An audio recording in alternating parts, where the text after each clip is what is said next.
Listen, life ain't gentle.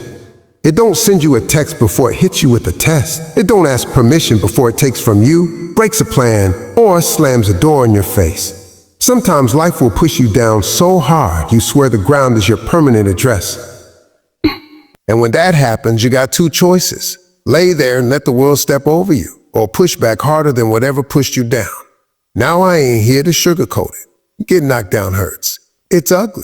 It makes you cry at 2 a.m. It makes your confidence wobble. It makes you ask God and Google the same question. Why me?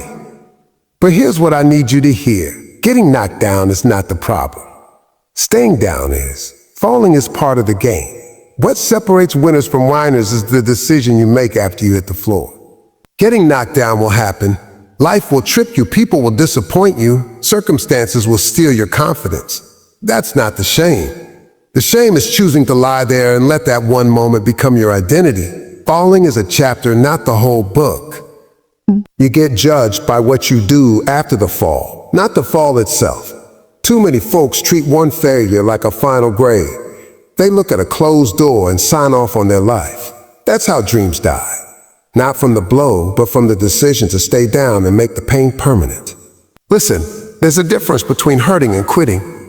Hurt is honest, quitting is optional. When you hit the floor, feel the pain, count the scars, learn the lesson, then get up. That act of standing up again is the statement. It's a declaration to the world and to yourself that you're still in the fight. Every person you admire, the legends, the leaders, the ones with trophy rooms, they all have a pile of falls behind them.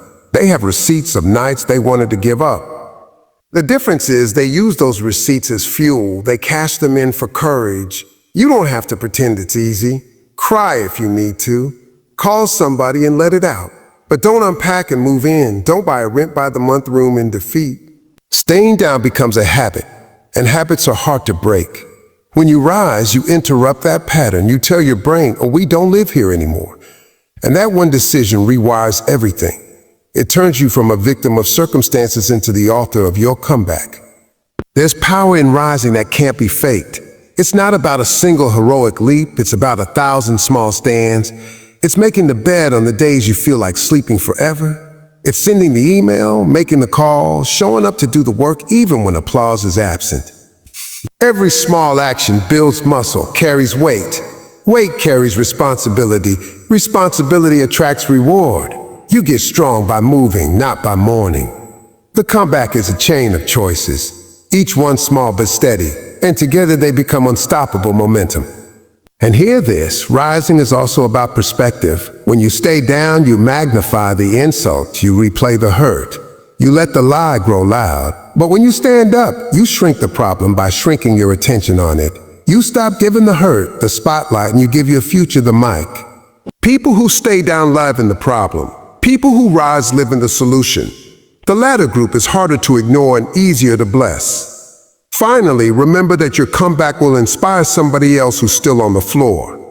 Your rising is not just for you. It's for the kid in your hometown, the friend who's silently struggling, the person who needed proof that someone made it through. When you get back up, you don't just change your story.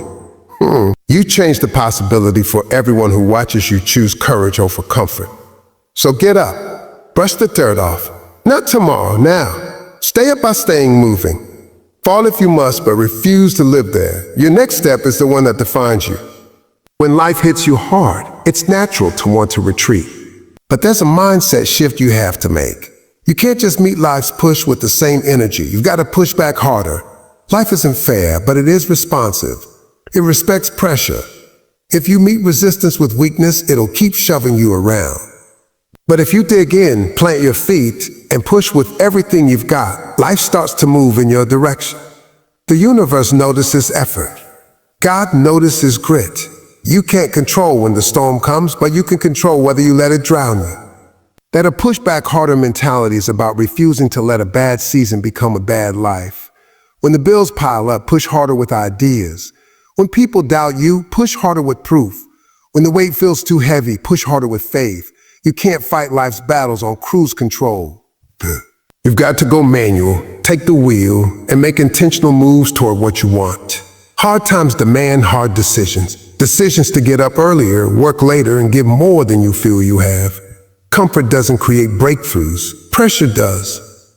Every time you push harder, you send a message to the obstacles in your way.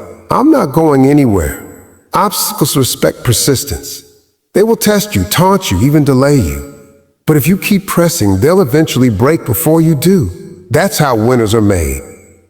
They don't avoid the push. They become stronger because of it. It's not about having superhuman strength from the start. It's about growing it in the middle of the fight. Your power multiplies when you push in moments you thought you couldn't. And here's the truth. The push isn't just physical. It's emotional, mental, and spiritual. Sometimes the hardest push is dragging your own mind out of the gut of negativity. You have to push away the thought that says it's over. Push away the voice that whispers you can't. Push away the habit of comparing your chapter 2 to someone else's chapter 20. That's part of pushing harder, controlling your focus so you're working on solutions, not drowning in problems. The beautiful thing is, once you push harder through one big challenge, you change the definition of a harder forever. What once felt impossible becomes your warm-up. You start to look at obstacles differently, not as threats, but as opportunities to prove what you're made of.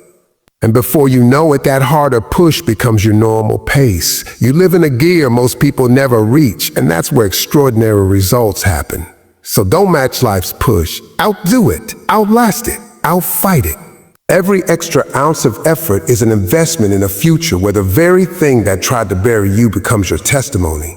Keep pushing, not just to survive, but to win. Pushing back harder isn't just about grit in the moment. It's about building momentum that carries you far beyond the struggle you're facing right now. See, life's challenges are like weights in the gym. They might feel heavy, uncomfortable, even painful at first, but every rep you push through makes you stronger for the next one. And here's the secret. The momentum you build from one victory doesn't stop at that victory. It rolls over into the next battle, making each fight a little easier to win. When you push harder than life expects, you start to surprise not just the people around you, but yourself. That's when you realize you're capable of more than you thought. That's when you start setting goals that used to feel impossible. Because after you stood back up from the worst blow life has ever thrown at you, everything else feels manageable. You've already proven you can take the hit, so now you're focused on delivering your own. Momentum also has this powerful side effect. It attracts opportunities. People notice consistent effort. Doors open for those who refuse to stop knocking. Suddenly, you find yourself meeting the right people, getting unexpected calls, hearing yes where you used to hear a no. It's not luck. It's the fruit of showing up day after day with the same fight in your spirit. But here's the catch. Momentum is fragile. Stop pushing and it starts to fade. That's why even when you're tired, you have to give just a little more. Even when things are improving, you can't let up. The same force that breaks through walls is the force that builds bridges, but only if you keep it moving forward. Momentum rewards consistency, not occasional effort. And here's what's beautiful about it. Once your life gains that forward motion, problems stop being roadblocks and start being speed bumps. They might slow you down for a moment, but they can't stop you. The force you've built just rolls right over them. You stop living in fear of what's next and start living in anticipation of what's possible. So push harder now, not just to win today's fight, but to set yourself up for the next one. Because when you've got momentum on your side, every push takes you further than the one before. That's how people go from just surviving life to absolutely dominating it. And that's how you turn setbacks into stepping stones, one harder push at a time. Life will always try to test you, knock you off balance, and make you question your worth. But every time you choose to stand back up and push back harder, you're proving that nothing can break you. The truth is, you're not defined by how many times you fall, you're defined by how many times you refuse to stay down. Every setback you face is simply preparation for a greater comeback.